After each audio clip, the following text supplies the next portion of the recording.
जय हिंद, वंदे मातरम, जय श्री राम। दोस्तों स्वागत करता हूं एक बार फिर से आप सभी का ओपीएस न्यूज पर। जी हां दोस्तों, बड़ी खबर निकल कर आ रही है कि आज लगने जा रहा है साल का आखिरी सूर्य ग्रहण। जानते हैं सूर्य ग्रहण का क्या रहेगा प्रभाव, किस समय पर लगेगा सूर्य ग्रहण, और साथ ही दोस्तों सूर्य ग्रहण को लेकर कुछ काम करने के लिए यहाँ पर स्पेशली बताया गया है और कुछ काम नहीं करने के लिए कहा गया है। ऐसे में भूल कर भी नहीं कीजिएगा ये 5 काम, नहीं तो दोस्तों आपको हो सकता है भयंकर और सबसे बड़ा नुकसान। और वही दोस्तों जानेंगे कि आखिर क्यों लगता है सूर्य ग्रहण, क्या कहता है इसके पीछे का विज्ञान और ज्योतिष शास्त्र क्या कहता है। और वहीं सूर्य ग्रहण को लेकर दोस्तों 6 राशियों के लिए सबसे बड़ी चेतावनी निकल कर आ रही है। 6 राशियों में दोस्तों यहाँ पर भयंकर चेतावनी है और बाकी की 6 राशियों पर बड़ी खुशखबरी भी निकल कर आ रही है। जी हाँ, आपको बता दें अगर आपका नाम ACSNVROPD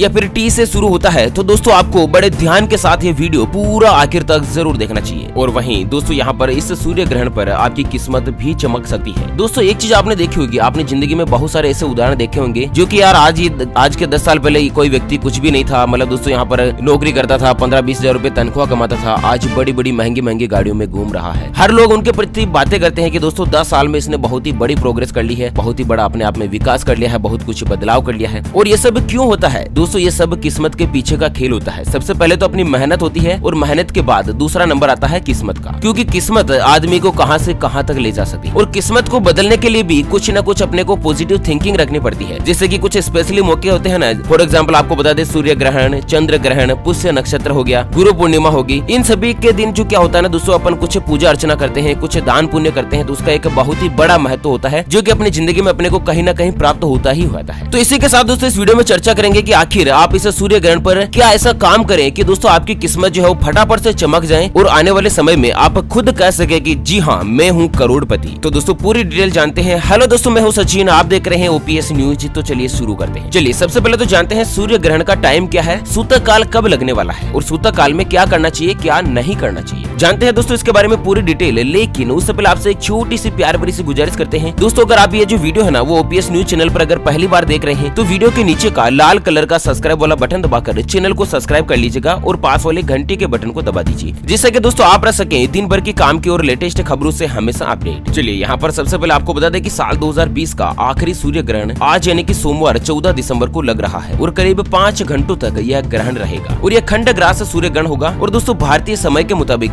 ये जो ग्रहण है ना वो आज शाम 7:03 से शुरू होगा। जी हाँ, मतलब शाम को 7:03 से ग्रहण शुरू हो जाएगा और ग्रहण का जो प्रभाव है वो मध्य रात्रि 12:23 तक रहेगा। खंडग्रास सूर्य ग्रहण के दौरान गर्भवती महिलाओं, बच्चों और बुजुर्गों का आपको खास ध्यान रखना चाहिए। ज्योतिष शास्त्र के माने तो सूर्य ग्रहण के अच्छे और बुरे बहुत ही ज्यादा प्रभाव होते हैं। ग्रहण के दौरान लोगों को अतिरिक्त सावधानी बरतने की जरूरत होती है और ग्रहण के बाद स्नान और दान वगैरह करना चाहिए। ग्रहण के नकारात्मक प्रभाव से बचने के लिए इस दौरान भगवान का नाम लेना चाहिए और अपने इष्ट देव और आराध्य की उपासना करने की आपको सलाह दी जाती है। एक चीज आपको बता दें दोस्तों कि साल का जो आखिरी सूर्य ग्रहण है ये बहुत ही खास है। तो आखिर में क्यों खास है ये सूर्य ग्रहण, तो दोस्तों आज जो है ना वो सूर्य ग्रहण जो है वो गुरु चंडाल योग में बन रहा है और गुरु चंडाल योग में बनने से बहुत सारे लोगों की मुसीबतें बढ़ जाती है, मुश्किलें बढ़ जाती है। और जो व्यक्ति मुश्किलों का उपाय करते हैं ज्योतिष शास्त्र में और आध्यात्मिक परिस्थिति में, धार्मिक भावनाओं में बताए गए दोस्तों उपायों की अगर वो परिकल्पना करते हैं, अपने जीवन में उनको उतारते हैं, तो दोस्तों सूर्य ग्रहण का जो दिन है ना वो उनके लिए बहुत ही खास बन जाता है। और खास क्यों बन जाता है, क्योंकि दोस्तों ज्योतिष शास्त्र में बताए गए कुछ उपाय करने के पश्चात तो सूर्य ग्रहण लगने में कुछ ही समय शेष रह गया है। और इस बार का सूर्य ग्रहण कुछ मामलों में बहुत ही अशुभ माना जा रहा है और कुछ मामलों में यानी कि कुछ राशियों में बहुत ही ज्यादा शुभ ही माना जा रहा है। सबसे पहले तो सूर्य ग्रहण जो है ना वो वृश्चिक और मिथुन राशि के लग्न में लग रहा है। ग्रहण का नक्षत्र ज्येष्ठ है और इस कारण सूर्य ग्रहण का सबसे ज्यादा प्रभाव वृश्चिक राशि और मिथुन राशि पर पड़ेगा। इसलिए इन दोनों ही राशि के जातकों को सावधान रहने की जरूरत है। मतलब इन दोनों राशियों के लिए तो यह भयंकर कुछ ही खतरा बनकर आ सकता है। वैसे दोस्तों आपकी राशि क्या है या फिर आपके नाम का पहला अक्षर क्या है, जैसे आपका नाम सुरेश है, महेश है, तो आपका नाम का पहला अक्षर एम हो गया, एस हो गया। ऐसे दोस्तों अपने नाम का पहला अक्षर हमें वीडियो के नीचे कमेंट बॉक्स में जरूर बताना, ताकि दोस्तों रिप्लाई में हम आपको बता सकें कि इस सूर्य ग्रहण के 5 घंटों के दौरान आपको क्या क्या काम करने चाहिए और क्या क्या काम नहीं करने चाहिए। आपको बता दें आज अमावस्या का दिन है और जानकारी के मुताबिक दोस्तों सूर्य ग्रहण जो होता है वो केवल और केवल अमावस्या के दिन ही लगता है और चंद्र ग्रहण हमेशा पूर्णिमा के दिन लगता है। मतलब इसमें एक ऐसा फिक्स सिस्टम है, चाहे इसको आप विज्ञान की दृष्टि से देखो या फिर दोस्तों आप इसको धार्मिक दृष्टि से देखो। सूर्य ग्रहण और चंद्र ग्रहण हमेशा अमावस और पूर्णिमा की रात में उसके या फिर दिन में ही लगता है। ज्योतिष शास्त्र के मुताबिक इस बार सूर्य ग्रहण के दिन गुरु चंडाल योग बन रहा है, जो कि इस योग को अशुभ और खतरनाक योग में रखा जाता है। गुरु चंडाल योग जिस व्यक्ति की कुंडली में होता है उसके जीवन में हमेशा अस्थिरता बनी रहती है। सफलता के लिए उसे लंबा संघर्ष करना पड़ता है और हर कार्य में बाधा का सामना करना पड़ता है। इसलिए जिन लोगों की जन्म कुंडली में सबसे पहले ही गुरु चंडाल योग है तो इस दौरान उनको विशेष सतर्कता और सावधानी बरतनी चाहिए। गुरु चंडाल योग क्या होता है, किन किन लोगों की कुंडली में होता है, इसके बारे में भी हम आपको बताएंगे। दोस्तों मैं आपको एक चीज बता दूं कि बहुत सारे व्यक्ति ऐसे होते हैं जो रेगुलर काम करते हैं, इनकम भी उनकी होती है, पैसा आता रहता है, लेकिन उनके पास पैसा बचता नहीं है और कहाँ खर्च होता है महीने के आखिर में उनको खुद को पता नहीं रहता है। जैसे कोई व्यक्ति अगर महीने के 25,000 रूपए भी कमाता है, उसको ये तो पता है कि मेरे घर का खर्च 10,000 रूपए महीने का है, अब वो बाकी के 15,000 रूपए कहाँ चले जाते हैं ना, खुद को पता नहीं रहता है कि आखिर मेरे 10,000 रूपए कहाँ पर चले गए। तो इन सब का पीछे का क्या महत्व होता है, मतलब दोस्तों जरूरी नहीं है कि हर एक व्यक्ति गलत संगत में होता है, गलत जगह पर पैसे खर्च करता है। व्यक्ति पैसे खर्च भी नहीं करता है, हर चीज को दोस्तों यहाँ पर सोच समझ कर करता है, उसके बावजूद भी उसके पास पैसा नहीं टिकता है। उसके पीछे का योग रहता है, उसकी राशि के अंतर्गत कोई न कोई बुरा प्रभाव रहता है, उसके जन्म कुंडली में कुछ बुरा प्रभाव रहता है। उसी के मद्देनजर धन की हानि होती है, धन की अस्थिरता बनी रहती है, धन कभी टिकता नहीं है, चाहे कितना ही कमा लो लेकिन नहीं टिकता है। तो उसके पीछे के उपाय भी हम आपको यहाँ पर बताएंगे। सबसे पहले दोस्तों वीडियो के नीचे कमेंट बॉक्स में ओम नमः शिवाय अवश्य लिखना है। चलिए यहाँ पर आपको बता दें कि आज जो सूर्य ग्रहण लगने जा रहा है ना, उस सूर्य ग्रहण में आपको क्या करना है और क्या नहीं करना है, किस तरह से आप सूर्य ग्रहण को देख सकते हैं और सूर्य ग्रहण खत्म होने के बाद आपको क्या करना रहेगा। इन बातों का अगर आपने ध्यान रख लिया ना तो दोस्तों आपकी जिंदगी के वारे न्यारे हो जाएंगे, क्योंकि किस्मत जो है वो आदमी को कहां से कहां तक पहुंचा देती है। किस्मत का प्रभाव केवल और केवल ग्रह और नक्षत्र के ऊपर लगता है। जो व्यक्ति धार्मिक भावनाओं को समझते हैं, आध्यात्मिक दृष्टिकोण को मानते हैं, वो इन सभी चीजों को मानते ही है। जैसे अपन भगवान के मंदिर में जाते हैं, वहाँ पर अपने को क्या मिलता है, एक पॉजिटिव एनर्जी जो कि अपने मन में फीलिंग्स में आती है। ऐसा नहीं है आपको वहाँ पर कोई दिखता कुछ भी नहीं है, लेकिन जिस तरह से आप मंदिर में जाते हैं, पूजा अर्चना करते हैं, अगरबत्ती लगाकर जिस तरह से आप बाहर आते हैं ना, तो आपका मन कितना शांत हो जाता है, कितना स्थिर हो जाता है, आपके मन में पॉजिटिव ख्याल आने लगते हैं। उसी तरह से अगर आप किसी के कंडोलेंस में जाते हैं, किसी अंतिम यात्रा में जाते हैं, कहीं पर दाह संस्कार में अगर आप जाते हैं ना, अंतिम संस्कार में, तो दोस्तों आपके मन में क्या भावनाएं आती है कि यार मनुष्य जीवन तो नश्वर है, जीवन की जो शुरुआत होती है और अंत तो केवल और केवल यहीं पर है। व्यक्ति भागदौड़ करता रहता है, जब तक अंतिम संस्कार चलता रहता है तब तक हर एक व्यक्ति के मन में यही ख्याल आते रहते हैं कि एक व्यक्ति अपने जीवन में हमेशा भागदौड़ में ही बना रहता है, कभी उसने प्रभु का स्मरण लेने के लिए, भगवान का ध्यान, भगवान का जप करने के लिए टाइम नहीं निकाला। और अंत में क्या हुआ, अंत सभी का यही रहता है। आदमी दोस्तों पंच तत्व से ही बना है और पंच तत्व में ही विलीन हो जाता है। ऐसे में अपने को क्या करना रहता है, कुछ विशेष मौके होते हैं जैसे सूर्य ग्रहण, चंद्र ग्रहण, पुष्य नक्षत्र, गुरु पूर्णिमा, इन सभी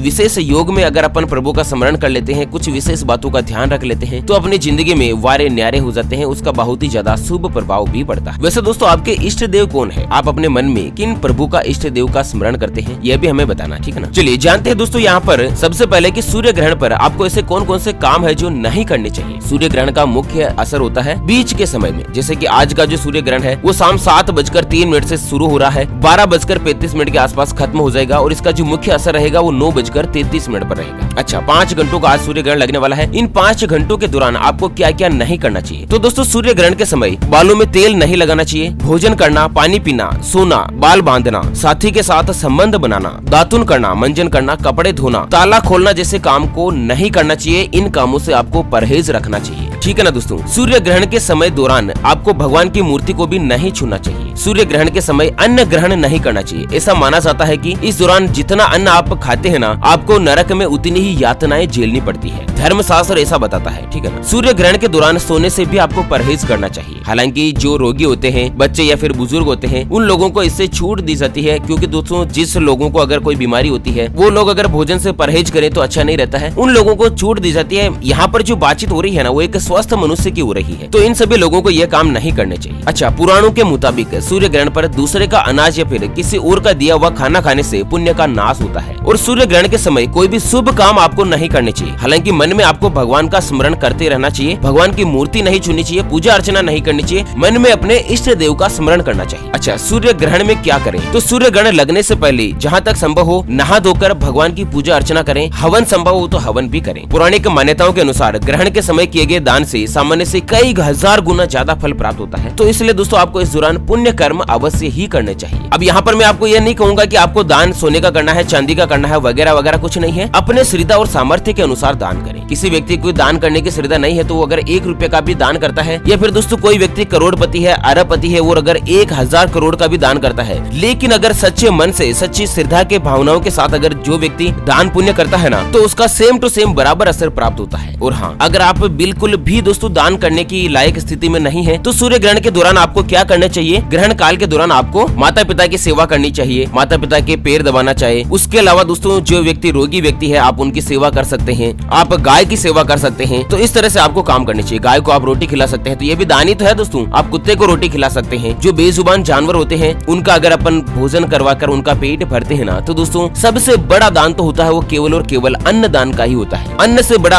आज इस दुनिया में कोई भी दान नहीं होता है। इसलिए सूर्य ग्रहण के दौरान आपको दान अवश्य करना चाहिए। अच्छा, किन किन राशि वाले लोगों को सावधान रहने की जरूरत है? तो यहाँ पर सबसे पहले तो आपको बता दो कि सूर्य ग्रहण का जो असर है ना वो भारत में कुछ कम रहेगा। भारत में यह ज्यादातर दिखाई नहीं देगा। इसका सबसे बड़ा असर अमेरिका में रहेगा। और आपको एक चीज बता दो कि दोस्तों यहाँ पर दिन होता है तो लगभग अमेरिका में रात होती है। यहाँ से उल्टा सिस्टम ही चलता है। इसीलिए इस बार का सूर्य ग्रहण शाम को 7 बजे लग रहा है, क्योंकि अमेरिका में तो 7 बजे दिन है। और हाँ दोस्तों, सबसे महत्वपूर्ण यहाँ पर आपको बता दें कि वृश्चिक राशि और मिथुन राशि, इन दोनों ही राशि के जातकों को विशेष रूप से सावधान रहने की जरूरत है। आपको दोस्तों भगवान की पूजा अर्चना विशेष रूप से करनी चाहिए। ग्रहण समाप्त होने के पश्चात स्पेशली दोस्तों वृश्चिक राशि और मिथुन राशि वालों को अपने घर में गंगा जल का छिड़काव करना चाहिए। खाने पीने की चीजों में तुलसी का पत्ता डालना चाहिए। वैसे तो सभी को करना चाहिए, लेकिन सबसे ज्यादा असर इन दोनों राशि वालों को होता है। बाकी सभी करें तो बहुत ही अच्छी बात है दोस्तों, भलाई का काम है। और दोस्तों गंगा जल का सेवन भी करें। आप 1 बूंद गंगा जल ग्रहण कर सकते हैं ग्रहण काल के बाद, ठीक है ना। तो दोस्तों फिलहाल इस वीडियो को यहीं पर देते हैं विराम। वीडियो से संबंधित अगर आपको और भी कोई ज्यादा जानकारी चाहिए तो आप हमें वीडियो के नीचे कमेंट बॉक्स में बता सकते हैं। अच्छा, बहुत ही जल्द दोबारा से करेंगे मुलाकात एक और नई और ताजा तरीन हेडलाइंस के साथ। तब तक के लिए बने रहेगा आपके अपने चैनल OPS न्यूज पर। Thank you, take care, good bye, जय हिंद, जय भारत।